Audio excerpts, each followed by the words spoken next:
नमस्कार। आज हमारे पास पल्सिटिला प्रिटेंसिस पर कुछ नोट्स हैं, तो सोचा कि इस होम्योपैथिक उपचार पर थोड़ी गहराई से बात की जाए। कोशिश रहेगी कि इसके जो मुख्य लक्षण हैं और इसका जो स्वभाव है, उसे इन नोट्स के जरिए समझने की कोशिश करें। हाँ बिल्कुल, पल्सिटिला काफी जानी मानी रेमेडी है। देखते हैं नोट्स क्या कहते हैं। तो देखिए, शुरू में ही एक खास बात कही गई है कि पल्सिटिला का स्वभाव ज्यादातर मतलब लगभग 75% मामलों में स्त्री स्वभाव से जुड़ा है।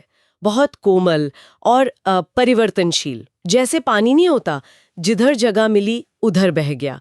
चुनौतियों से सीधे भिड़ने के बजाय रास्ता बदल लेना, वो वाला अंदाज।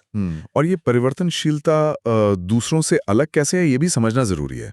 जैसे फास्फोरस को लें, वो भी बदलते हैं, लेकिन उन पर सुझावों का या लोग क्या सोचेंगे इसका असर ज्यादा होता है। अच्छा। पल्सिटिला वो बस मतलब माहौल के हिसाब से ढल जाता है, ज्यादा कॉम्प्लेक्स नहीं सोचता। सल्फर की तरह नहीं, जो अपनी सोच पर अड़ा रहता है, बदलता नहीं आसानी से। तो ये सिर्फ विचारों का बदलना नहीं है। नोट्स में लिखा है कि भावनाएं भी बहुत तेजी से बदलती हैं। मतलब एकदम से उत्साहित हो जाना, फिर रो देना, और ये भी कि रोने से इनको सच में अच्छा लगता है। बिल्कुल, ये पल्सिटिला की खासियत है कि आंसू एक तरह का रिलीज है। सांत्वना मिलने पर या बस रो लेने से ही मन हल्का हो जाता है। और ये जो अस्थिरता है ना, ये सिर्फ इमोशंस में नहीं, फिजिकल लक्षणों में भी दिखती है। फिजिकल में कैसे है? वो जिन्हें वॉन्डरिंग सिम्टम्स कहते हैं, मतलब दर्द या कोई तकलीफ शरीर में जगह बदलती रहती है, आज यहाँ कल कहीं और। अच्छा। हाँ, और कई बार ऐसा भी होता है कि बाहर से तो मजबूत दिख रहे हैं, पर अंदर ही अंदर शारीरिक लक्षण चल रहे होते हैं। इसी में एक और चीज है, बाहरी चीजों के प्रति सेंसिटिविटी। जैसे शोर ज्यादा बर्दाश्त नहीं होता। हाँ, और गर्मी। बंद गर्म कमरा तो बिल्कुल नहीं। लेकिन खुली हवा अच्छी लगती है। बहुत। खुली हवा में ताजगी महसूस होती है, बेहतर लगता है। ये एक बड़ा की नोट है पल्सिटिला का। पर गर्मी वाली बात थोड़ी कंफ्यूजिंग है।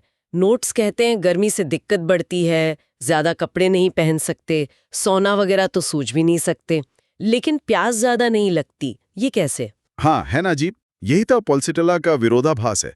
शरीर गर्म महसूस करता है, गर्मी से परेशानी है, पर प्यास नहीं है। हाँ, ठंडा पीना या खाना पसंद कर सकते हैं, लेकिन वो प्यास वाली तलब नहीं होती। ओके।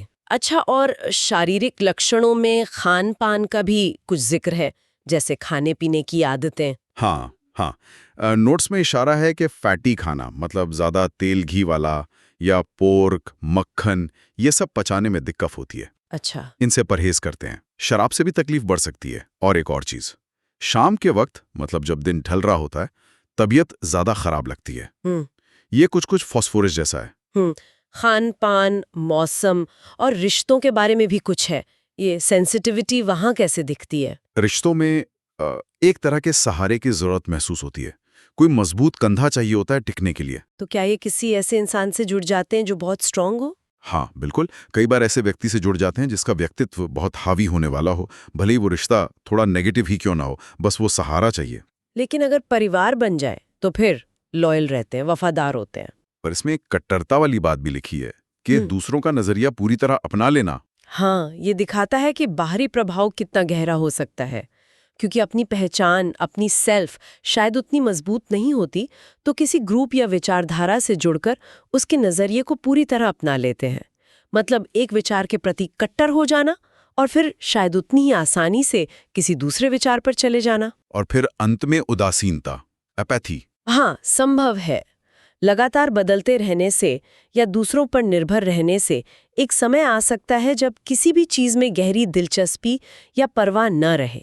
एक तरह की उदासीनता आ जाती है। इसमें एक और दिलचस्प पॉइंट है, हाई सेक्सुअल डिजायर, शारीरिक और भावनात्मक दोनों। जी, नोट्स कहते हैं कि ये इच्छा तीव्र हो सकती है, लेकिन कई बार सामाजिक या कल्चरल कारणों से इसे दबा दिया जाता है।